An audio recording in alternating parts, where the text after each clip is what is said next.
So hello guys, कैसे हो आप सब। आई होप कि आप सब अच्छे हो। तो आज के थंबनेल और टाइटल से आपको पता चल ही गया होगा कि आज की वीडियो किसके बारे में होने वाली है। मैं जनरली ऐसे टॉपिक पे वीडियो नहीं बनाती हूँ क्योंकि मुझे लगता है कि ऐसी चीज़ों से ना ऑडियंस के बीच में एक फियर का माहौल क्रिएट हो जाता है। लेकिन अभी जो रिसेंट इंसिडेंट हुआ, मुझे लगा कि इसके बारे में बात करना ज़रूरी है क्योंकि हमारी जिम्मेदारी होती है अपनी एनर्जी, अपनी वाइब्रेशन को प्रोटेक्ट करना। हमारी जिम्मेदारी होती है कि हम अपने आप को, अपनी फैमिली को ऐसे किसी भी चीज़ों से प्रोटेक्ट कर सके। कभी आपको ऐसा लगा है कि आप बिल्कुल ठीक हो, लाइफ में सब कुछ ठीक चल रहा है, लेकिन फिर भी आपकी energy without any reason, you don't know why, एकदम ड्रेन आउट हो रही है।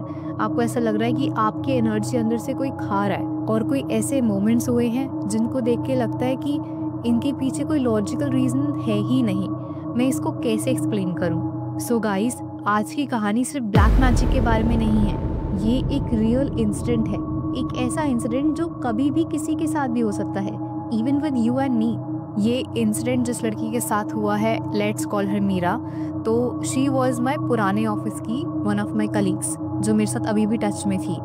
और इसने ये मुझे इंसिडेंट ऑलमोस्ट 2 दिन पहले बताया है। मैं आज वीडियो रिकॉर्ड कर रही हूँ, आप कल तक आ जाइए आपके पास। ये जो लड़की है मीरा, ये दिल्ली एनसीआर के एक फ्लैट में रहती थी एंड इसका ऑफिस नोएडा साइड पड़ता था। जिस फ्लैट में रहती थी ये और इसकी फ्रेंड, दोनों वो फ्लैट शेयर कर रहे थे। लेकिन कुछ टाइम के लिए जो इसकी फ्रेंड है वो अपने होम टाउन गई हुई थी, तो ये अपने जो फ्लैट में अकेली थी। And she was a brave girl, मतलब रह सकती थी, ऐसी कोई बात नहीं है कि उसको किसी की कंपनी की ज़रूरत है।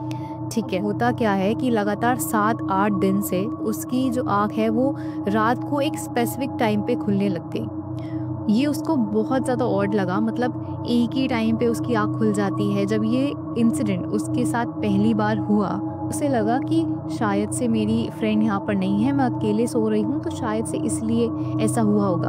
अब जो उसकी फ्रेंड है वो वापस आ चुकी थी, तो ऐसे 2 रातें बीत गई थी। उसे लगा कि अब मेरी फ्रेंड वापस आ गई है, तो अब पिछले 2 दिन से जो हो रहा है वो नहीं होगा। अब वो सोई रात को, दोबारा उसके पास सेम सपना आया एंड सेम तरीके से वो जगी, सेम टाइम पे जगी। ऐसा कम से कम 7 दिन तक हुआ। तो उसने ये बात अपनी फ्रेंड को बताई, उसने ये बात मुझे बताई। और ऑनेस्टली हम ये चीज़ें ना इतनी ज़्यादा सीरियसली लेते नहीं हैं। हमें लगता है कि यार हो गया होगा गलती से, कोई बात नहीं, दब गई होगी, हाथ छाती पे रख के सो गई होगी, ये सारी चीज़ें हम बोल देते हैं। तो इसको हमने बहुत ज़्यादा लाइटली लिया। मीरा एक ऐसी लड़की थी ना कि उसको अपना हर एक काम बहुत ही ज़्यादा परफेक्शन से करना पसंद था। ठीक है, जैसे ऑफिस में भी वो अपना हर एक काम बहुत ही ज़्यादा परफेक्शन के साथ करती थी, कहीं गलती से भी कोई गलती ना निकल जाए। लेकिन अब पिछले 2 हफ्ते से उसका जो भी ऑफिस में काम था, जो भी प्रोजेक्ट थे, उसमें कुछ ना कुछ गड़बड़ निकल ही रही थी। उसका जैसे मानो एकदम से डाउनफॉल होने लग गया। ऐसी लड़की जो हर एक चीज़ परफेक्शन के साथ करती है, मतलब उसमें गलती से भी कोई गलती नहीं निकल सकती। शी वॉज अ गर्ल जो हमेशा अच्छा काम करके देती थी। तो इसलिए उससे जब ये गलतियाँ हुई तो उसके सीनियर मैनेजर ने इतना सीरियसली लिया नहीं इस चीज़ को। लेकिन उसको ये चीज़ बहुत ही ज़्यादा अंदर से चुभ रही थी कि यार मैं इतनी छोटी छोटी गलती कैसे कर रही हूँ। अब सेम तरीके से उसने ये बात हमसे शेयर करी। इस चीज़ को हमने फिर से इतना ज़्यादा सीरियस नहीं लिया क्योंकि ऑब्वियस सी बात है कि यार गलती हो जाती है, इसमें कोई बहुत ज़्यादा बड़ी बात तो नहीं है। हमें लगा कि इट्स लाइक तू तो अपने आप को एकदम परफेक्ट ही समझ रही है, थोड़ी बहुत गलती तो हो जाती है। और जब सीनियर मैनेजर ने कुछ नहीं कहा तो क्यों इतना सीरियसली ले रही है। लेकिन उसको पता था कि उसके साथ कुछ तो गड़बड़ है। तो अब क्या होता है, करीबन 2 से 3 हफ्ते बाद उसके घर में उसकी मम्मी आई थी उससे मिलने के लिए। तो उसकी मम्मी ऐसे ही नॉर्मल साफ़ सफाई कर रही थी। आती है उसके फ्लैट में बेडशीट चेंज करना और झाड़ू पोछा लगाना, अलमीरा से कपड़े निकाल के दोबारा अच्छे से तय लगा के रखना, ये सारी चीज़ें वो कर रही थी। अब आता है असली चीज़, ध्यान से सुनना। उसकी मम्मी को उसके बेड के नीचे से कील मिली। कील गड़ी हुई थी, इतनी लंबी लंबी कील। ठीक है, चलो ठीक है, मान लिया बेड है, बेड में कोई कील लगी होगी, लेकिन वो देखकर ही लग रहा था कि बहुत अजीब चीज़ है क्योंकि वो जो कील थी, मतलब इतनी लंबी कील, क्योंकि अगर बेड में कील लगी भी होती है तो इतनी छोटी छोटी सी लगी होती है। उसकी मम्मी ने निकाला और उसको साइड में रख दिया। उसकी मम्मी को अजीब ज़रूर लगा, पर ठीक है कोई बात नहीं, इग्नोर किया। अब जब उसकी मम्मी उसका अलमीरा साफ कर रही थी तो उसकी मम्मी को उसके जो पुराने कपड़े थे उनके बीच से कील अब उसकी मम्मी को पूरा यकीन हो गया कि यहाँ पे ना कुछ गड़बड़ है, क्योंकि ऐसे कपड़ों के बीच में कील कौन रखता है। उसकी मम्मी ने वो कील निकाली, बाहर रखी, और उस टाइम पे जो मीरा है वो अपने ऑफिस गई हुई थी। अब जब उसकी मम्मी बेड साफ करने के लिए जा रही थी, बेडशीट बदलने के लिए जा रही थी बेसिकली, तो गद्दे के नीचे से उसकी मम्मी को मिलते हैं अजीब से कुछ पोटली रखी हुई थी। एक येलो कलर की पोटली थी, कुछ अजीब सी पोटली रखी थी। जब मीरा घर वापस आई तो मीरा की मम्मी ने उसको बताया कि बेटा मुझे ऐसा ऐसा सामान मिला है, तूने रखा है क्या ये सब कुछ यहाँ पर। मीरा बोलती है कि नहीं, मैंने तो नहीं रखा। मतलब जब मीरा ने वो सारा सामान देखा अपनी आंखों से, वो लिटरली शॉक थी कि मेरे बेड के नीचे ये ऐसी चीज़ किसने रखी। अब देखो इन सब चीज़ों में अब शक किसके ऊपर जाएगा कि अगर मीरा ने नहीं रखा और कोई घर में कोई और रहता भी नहीं है, सिर्फ मीरा और उसकी जो कलीग है, जो उसकी फ्रेंड है, वो रहती है, तो जाहिर सी बात है कि इस चीज़ में जो शक है वो मीरा के साथ जो उसकी रूममेट रह रही थी उसके ऊपर जाएगा। अब जब वो ऑफिस से वापस आई, उससे पूछा गया, उसने मना किया साफ साफ कि यार मैंने नहीं किया। मीरा और वो काफ़ी अच्छे दोस्त थे, लेकिन गाइस जाहिर सी बात है कि ऐसी चीज़ों में ना हम अपनी सगे लोग पर भी भरोसा नहीं कर सकते, क्योंकि 99% केसेस में ये सारी चीज़ें ना कोई अपना ही हमारे ऊपर करवा रहा होता है।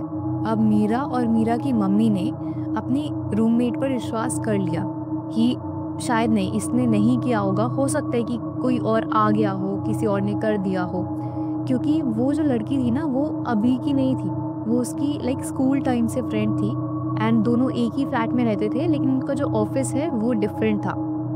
अब वो लोग ऐसे ही नॉर्मल रहने लगे, ठीक है कोई बात नहीं, हो गया, कर दिया होगा किसी ने। उसकी मम्मी ने वो सब कुछ फेंक दिया और उसकी मम्मी ने अपने जाके पंडित को दिखाया होगा, लेकिन मीरा ने इस बात पे ज़्यादा ध्यान नहीं दिया।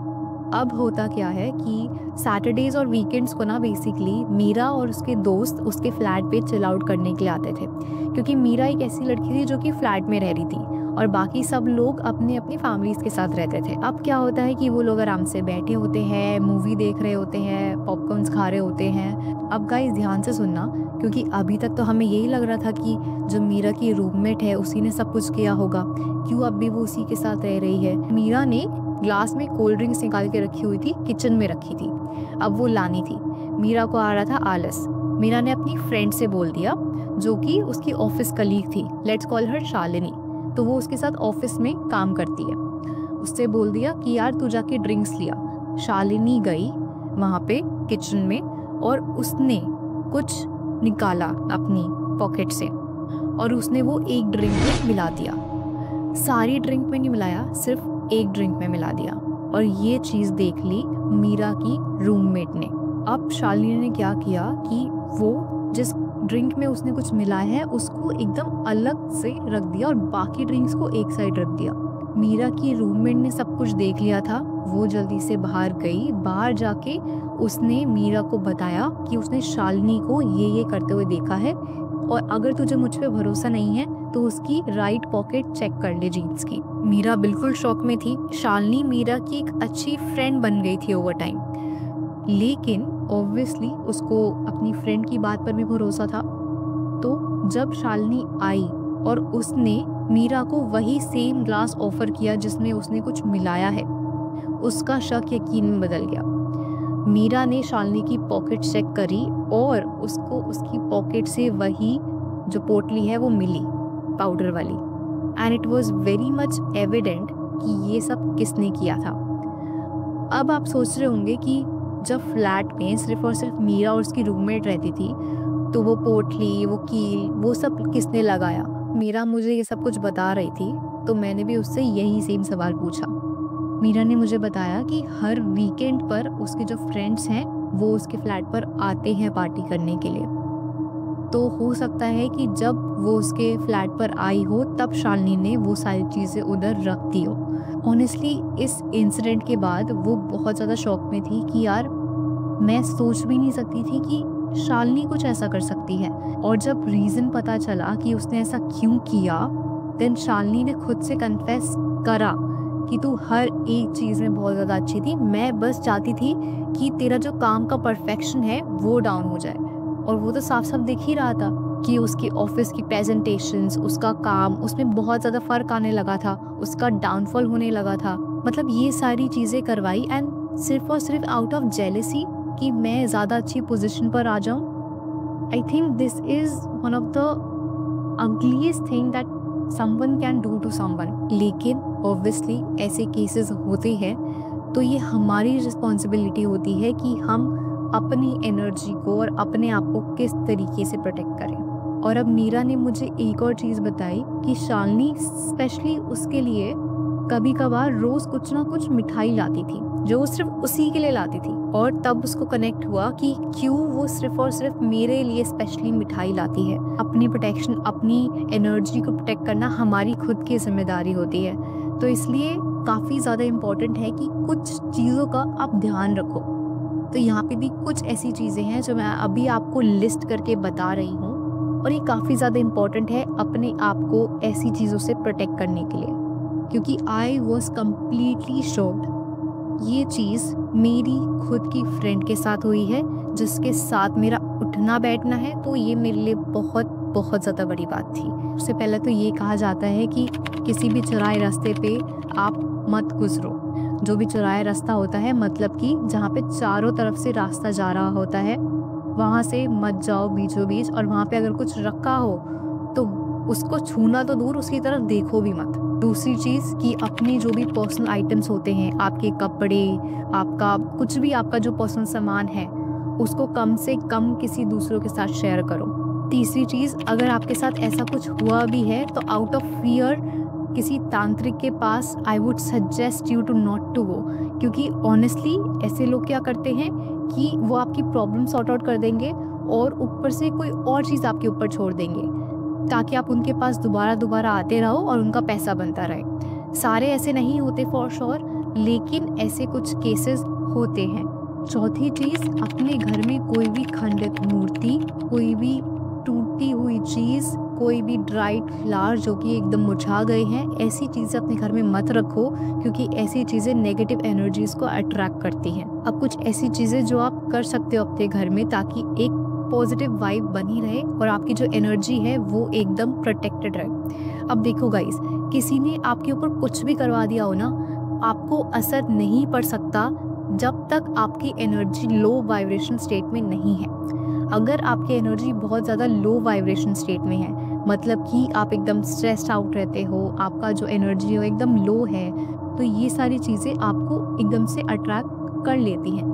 लेकिन अगर आपका ऑरा बहुत ज़्यादा स्ट्रॉन्ग है, आपकी एनर्जी हाई लेवल पर है, तो कुछ भी हो जाए, किसी ने कुछ भी करा रखा हो, ये सारी चीज़ें आपके ऊपर कोई फ़र्क नहीं डालेंगी। हनुमान चालीसा को डेली पढ़ना शुरू कर दो। मतलब हमारे सनातन धर्म में तो इतनी बड़ी चीज़ दे रखी है कि अगर कुछ भी हो जाए तो बस हनुमान जी का नाम ले दो, उनका नाम ही काफ़ी है। अगर आप डेली हनुमान चालीसा पढ़ोगे, मैंने अपनी प्रीवियस वीडियोस में भी बताया है, आप जाके देख सकते हैं, तो आपका जो ऑरा है, आपकी जो एनर्जी है, वो अपने आप स्ट्रॉन्ग होगी। और अगर किसी ने कुछ करवा भी दिया है तो इट डजेंट मैटर।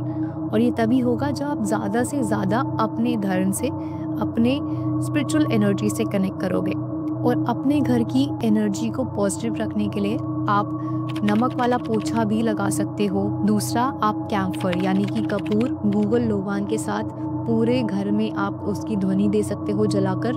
और तीसरा, जो कि मैंने अभी कहा कि आपको अपने अंदर की एनर्जी को स्ट्रॉन्ग बनाना है, और वो तभी आएगा जब आप नाम जाप करते हो, भगवान की पूजा करते हो। तो बेसिकली अगर आप भगवान से जुड़े हो तो ऐसी कोई भी चीज़ आपका कुछ भी नहीं बिगाड़ सकती।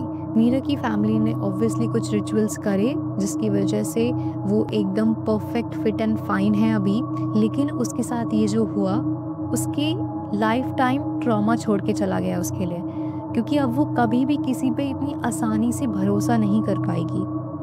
उसका जो ट्रस्ट है वो एकदम शैटर हो गया है, क्योंकि उसने नहीं सोचा था कि उसकी फ्रेंड शालिनी उसके साथ कुछ ऐसा कर सकती है। ये स्टोरी मीरा की थी, लेकिन ये स्टोरी आपकी और हमारी भी हो सकती थी।